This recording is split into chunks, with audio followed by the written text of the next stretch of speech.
Hey there, it's Susan Pierce Thompson and welcome to the weekly vlog. So I was in New York City this past weekend. It's summer here in North America and so it was hot and it was sunny and I brought my kiddo Robin, one of the twins, to New York City. I take each of my girls on a mother-daughter one-on-one trip each year. But this was the 2020 trip. We didn't go anywhere in 2020. So here it is, the middle of 2021, and we're first getting in our 2020 trip. So we went to New York City. We had a blast, and we were out in the sun a lot. And that reminded me of a little piece of science that I learned recently that I haven't ever shared with you in a vlog. And I think it's interesting, and I think you'll think it's interesting too.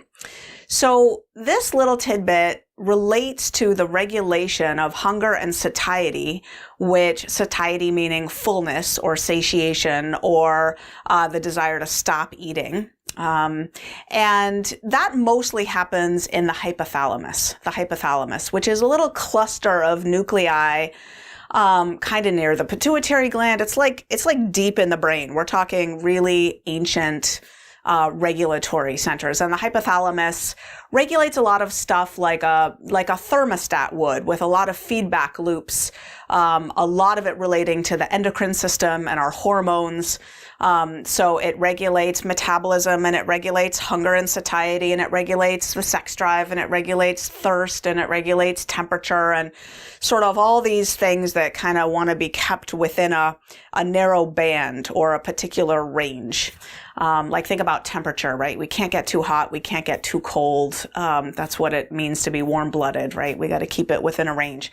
And caloric consumption is like that too, right? In order to maintain a healthy weight, which most animals do effortlessly, right? You don't really see animals out in the wild that are obese.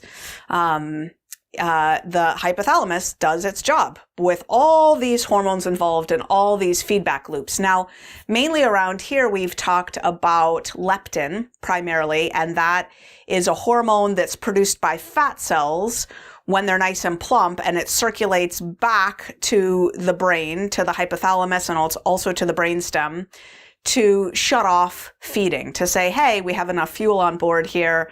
We can stop eating now. And as a matter of fact, we can go get active and use this extra fuel we have on board to do other things to secure our evolutionary survival, right? We can build a hut, find a mate, do whatever else we have to do. Well, there's another hormone. The other one that I talk about is ghrelin, which is a hunger hormone. There's a lot of other hormones, peptide hormones. So those are hormones that are made out of amino acids. And the one I want to talk about today is a peptide hormone. So it's a hormone that's made out of amino acids, and it's called alpha-melanocyte stimulating hormone. Melanocyte stimulating hormone is usually just shortened to the acronym MSH. So Alpha-MSH. There's other types of MSH, but this is Alpha-MSH, the first MSH. So alpha-melanocyte stimulating hormone, or Alpha-MSH, is a peptide that has a couple of functions to reduce appetite. A couple of pathways rather, that reduce appetite. One is right in the hypothalamus itself, where it acts on the melanocortin receptors to suppress. Am I saying stimulate appetite? I'm sorry. To reduce appetite, to shut off, to suppress appetite. So just again, alpha-MSH reduces appetite in the hypothalamus, but then also it turns out that it has a peripheral function as well to regulate the secretion of leptin by those fat cells. So it's involved in the regulation of that process. Now, how do you get more alpha-MSH in your system? It turns out that it is triggered by exposure to ultraviolet light. Ultraviolet light. Not on the skin, but in the eyes.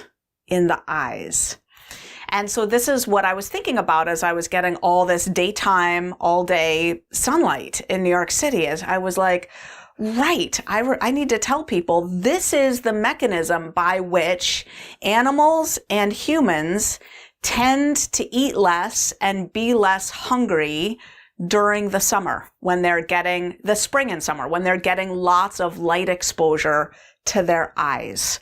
I don't know if you've noticed this seasonality in appetite, right? But a lot of people think of like winter as a time to be more hungry. This is why. It's actually the opposite. It's in the summer, there is this hormone that is actively suppressing appetite a little bit.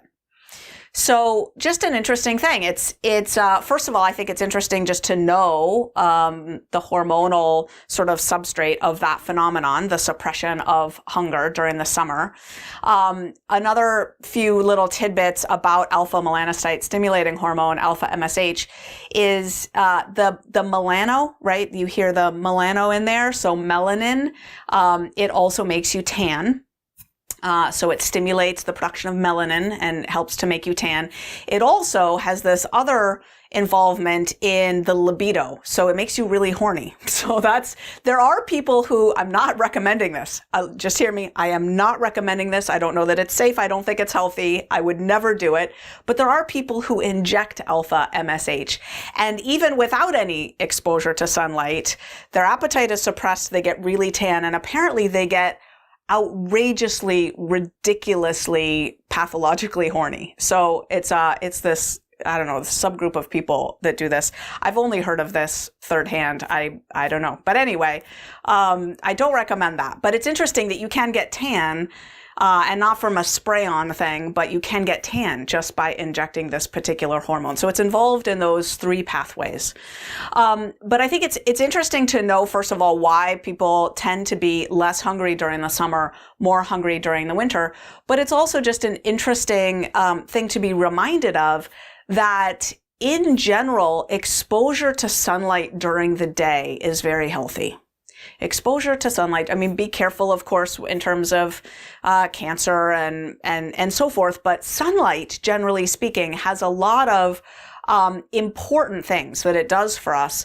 And one of them is the resetting of the circadian rhythm. So the amplifying of the circadian rhythm, which promotes healthy and deeper nighttime sleep, which also has a positive function when it comes to regulating our appetite, right? When we haven't gotten enough sleep at night, there's a lot of research now that shows that we eat more calories. Our brains sort of prioritize heavily dense, calorically rich, usually ultra processed sugar and flour type foods. That's what the brain starts to want if we haven't slept. But getting enough sunlight during the day can help reset the circadian rhythm so that we get enough sleep at night. So just something to think about, especially if you wear blue blocking glasses during the day. Unless you need them for your eyes for some reason, I would recommend not. I would recommend allowing your eyes to get that UV light. Consider not blocking out the UV light. UV light has functionality during the day to our eyes. I mean, of course, talk to your optometrist, and I'm not an eye doctor, but as a brain scientist, I can tell you UV light is important for the brain during the day for a lot of pathways.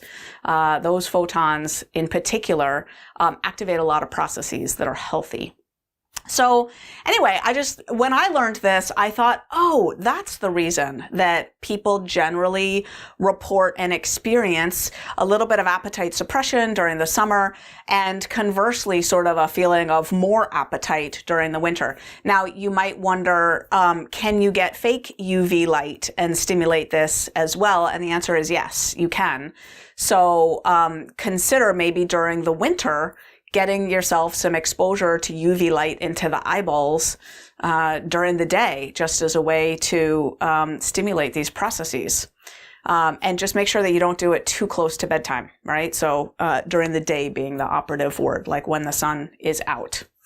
So anyway, Alpha-MSH, an interesting little amino acid hormone, like a little peptide hormone that has some important functions in the brain. Good to know. That's the weekly vlog. I'll see you next week.